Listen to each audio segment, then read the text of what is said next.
Assalamualaikum warahmatullahi wabarakatuh. Saya Nisanda Puspita akan menjelaskan materi dari pertemuan 9 sampai dengan pertemuan 15 sebagai syarat proyek UAS mata kuliah pengantar material konstruksi. Di pertemuan 9 itu ada proses pengerjaan beton. 3 hal yang harus diperhatikan di awal proses adalah persiapan, penakaran, dan pengadukan. Persiapan dilakukan agar tidak ada kesalahan dan memastikan semua hal yang diperlukan pada saat pembuatan tidak ada yang terlewat. Penakaran, bahan-bahan penyusun beton dihasilkan dari hasil rancangan yang mengikuti ketentuan yang sudah ada. Pengadukan. Selama proses pengadukan, kita harus mendata rinci mengenai jumlah adukan yang kita hasilkan, proporsi material, perkiraan lokasi dari penuangan akhir pada struktur, dan waktu tanggal pengadukan serta penuangan. Metode pengadukan dibedakan menjadi dua, yaitu secara manual ataupun dengan menggunakan mesin. Hal lainnya adalah proses pengangkutan beton, proses penuangan adukan, penuangan yang tertunda, penuangan beton dalam air, penuangan beton dengan pemompaan, pemadatan beton, finishing, dan perawatan beton, itu juga harus kita perhatikan. Alat angkut dibedakan menjadi dua, yaitu alat angkut manual ataupun dengan menggunakan mesin. Penuangan beton harus dilakukan sesuai dengan aturan yang ada agar tidak terjadi segregasi dan bleeding. Beberapa pedoman umum dalam proses pemadatan adalah sebagai berikut. Finishing. Finishing yang dimaksudkan adalah memadatkan sebuah permukaan beton yang rata dan mulus. Pengerjaan ini biasanya dilakukan sebelum mencapai final setting.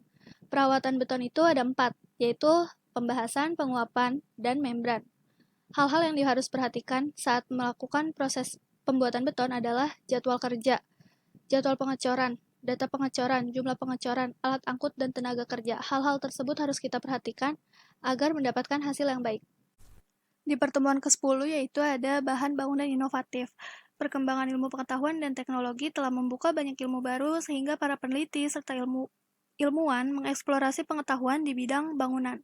Berikut beberapa inovasi material bangunan, yaitu ada grafene atau grafena, lalu ada batu bata yang terbuat dari urin manusia, ada batu bata yang terbuat dari puntung rokok, ada semen yang glow in the dark, lalu ada semen yang terbuat dari campuran wortel, ada kayu yang tembus pandang, balok bangunan terbuat dari material sisa, ada beton Mars, ada beton yang dapat memperbaiki dirinya secara otomatis, lalu ada aluminium transparan, ada beton berpori, ada insulasi aerogel, ada keramik yang peka terhadap temperatur, lalu ada robot rayap untuk konstruksi berbahaya, lalu yang terakhir itu ada printer 3D pencetak rumah. Pertemuan ke-11 yaitu tentang aspal. Aspal merupakan material perekat berwarna hitam atau coklat tua dengan unsur utama bitumen yang diperoleh dari residu hasil penghilangan minyak bumi yang berfungsi sebagai pengikat agregat dalam pembuatan jalan.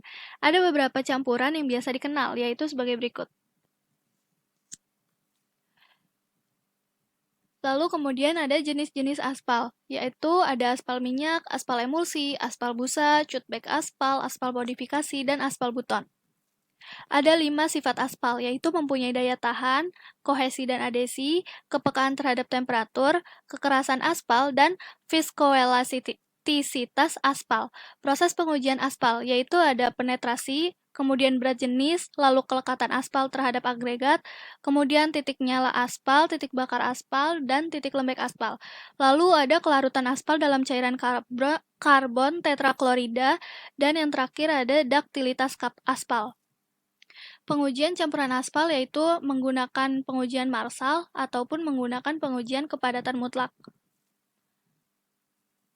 Pengujian berikutnya yaitu pengujian modulus resilient. Lalu ada lagi pengujian deformasi permanen. Kemudian ada routing. Routing mempunyai 2 penyebab utama yang berdampak terhadap kerusakan pada lapis bawah ataupun pada lapis atas. Pertemuan 12. Di pertemuan ke-12 itu ada kuliah umum tentang harmonisasi antara pengguna jalan di area perkotaan. Konsep infrastruktur jalan. Penyelenggaraan infrastruktur jalan mampu menyediakan infrastruktur jalan yang handal, ramah terhadap lingkungan, aman, nyaman, berkeselamatan, dan harmonis dengan lingkungan hidup manusia. Sistem, fungsi, dan klasifikasi jalan. Yang pertama itu status. Statusnya itu ada jalan nasional, jalan provinsi, jalan kota, jalan kabupaten, dan jalan desa. Kemudian ada sistem, yaitu sistem jaringan jalan primer dan sistem jaringan jalan sekunder. Kemudian fungsi, yaitu ada arteri, kolektor, lokal, dan lingkungan. Kemudian ada spesifikasi penyediaan prasarana. Di sini berupa jalan bebas hambatan, jalan raya, jalan sedang, dan jalan kecil. Kelas dibagi menjadi 4, yaitu kelas 1, kelas 2, kelas 3, dan kelas khusus. Dukungan infrastruktur jalan yaitu dapat dimanfaatkan oleh semuanya, kemudian keselamatan, keamanan, dan kenyamanan juga diperhatikan, lalu kesetaraan dan keadilan dalam pemenuhan kebutuhan dasar, kemudian ramah lingkungan dan berkelanjutan. Selain itu, penanaman di sekitar jalan merupakan hal yang penting untuk kenyamanan dan keindahan jalan. Pertemuan ke-13 yaitu tentang besi dan baja. Besi merupakan unsur terbesar keempat yang ada di kerak bumi ini. Sifat-sifat besi. Sifat mekanik besi dan paduannya mampu dievaluasi menggunakan berbagai uji termasuk uji Brinell dan uji kekerasan Vickers. Lalu ada besi bereaksi dengan air dan uap pada suhu yang tinggi menghasilkan gas hidrogen. Besi mempunyai sifat larut dalam larutan asam. Besi mudah bereaksi dengan udara dan menghasilkan oksida besi, yang kita kenal sebagai karat. Cara pencegahan korosi terhadap besi, yaitu melakukan pengecatan, pelumuran oli, pembalutan dengan plastik, pelapisan dengan timah, atau pelapisan dengan seng. Senyawa besi yaitu ada besi oksida, besi sulfat, besi sulfida, besi klorida, magnetit, ferrioksida, biru Prusia. Definisi baja. Baja adalah logam paduan dengan besi sebagai unsur dasar dan karbon sebagai unsur paduan utamanya. Fungsi baja yaitu membuat berbagai macam barang yang membutuhkan daya tahan tinggi dan lama. Baja juga biasa dipakai sebagai bahan konstruksi jalan, rel kereta api, dan banyak infrastruktur bangunan lainnya. Macam-macam besi baja dalam pembangunan, yaitu ada besi beton, pipa besi, besi plat, besi hollow, besi siku, besi CNP, besi UNP, wire mesh. Tiga jenis baja ringan, yaitu ada jenis bondek. Jenis ini digunakan dalam rangka pengaplikasian baja pada tulangan satu arah. Kemudian ada jenis trus. Jenis ini memiliki sifat yang lebih tahan lama dan anti karat. Dan yang terakhir ada jenis pandek. Jenis ini ada kalanya digunakan sebagai penutup. Perbedaan besi dan baja dapat dilihat pada tabel berikut. Pertemuan ke-14 yaitu tentang aluminium dan gipsam. Aluminium adalah suatu mineral yang berasal dari magma asam yang mengalami proses pelapukan dan pengendapan secara residual. Ciri-ciri aluminium yaitu merupakan logam yang berwarna perak putih, dapat dibentuk sesuai dengan keinginan karena memiliki sifat plastisitas yang cukup tinggi, dan merupakan sebuah unsur metalik yang paling berlimpah di kerak bumi setelah oksigen dan silikon.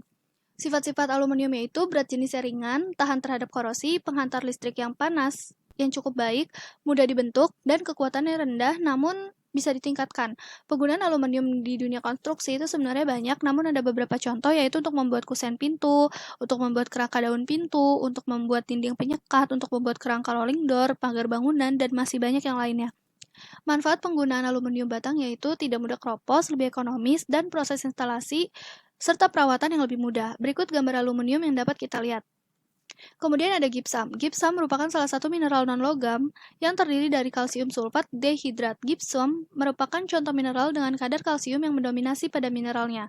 Proses reaksi kimia gipsam dapat kita lihat sebagai berikut. Sifat fisik dan kimia gipsam yaitu warnanya putih, kuning, abu-abu, merah, jingga, dan hitam bila tidak murni. Massa jenisnya hanya sekitar 2,31 sampai 2,35 gram cm kubik. Bentuknya yang keras seperti mutiara terutama di bagian permukaan, lalu berbentuk mineral, kilap seperti sutra, dan konduktivitasnya rendah. Proses terbentuknya gipsam itu ada dua, yaitu secara alami dan secara sintesis.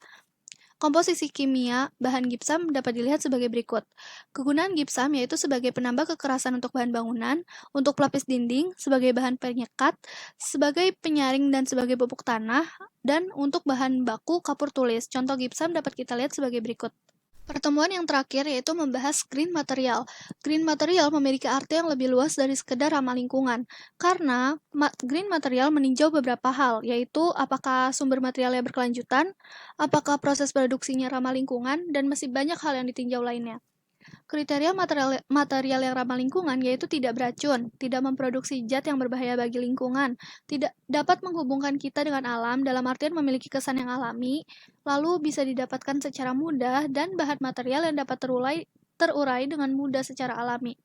Eco-label. Produk eco-label adalah produk ramah lingkungan yang mempertimbangkan mulai dari bahan baku yang legal dan dikelola secara lestari, pengelolaan aspek lingkungan sesuai dengan ambang batas yang sudah ditentukan. Beberapa macam green material, yaitu berupa kayu, bambu, batang jerami, beton rumput, kalsiboard, baja, bata merah, linoleum, bata ringan, timbal rendah berbasis air, kaca insulasi, biological speed tank, ferrok, askret, timbercrete, genteng sejuk, genteng limbah batu apung, papan sekam padi, reclaim aspal, dan limbah beton.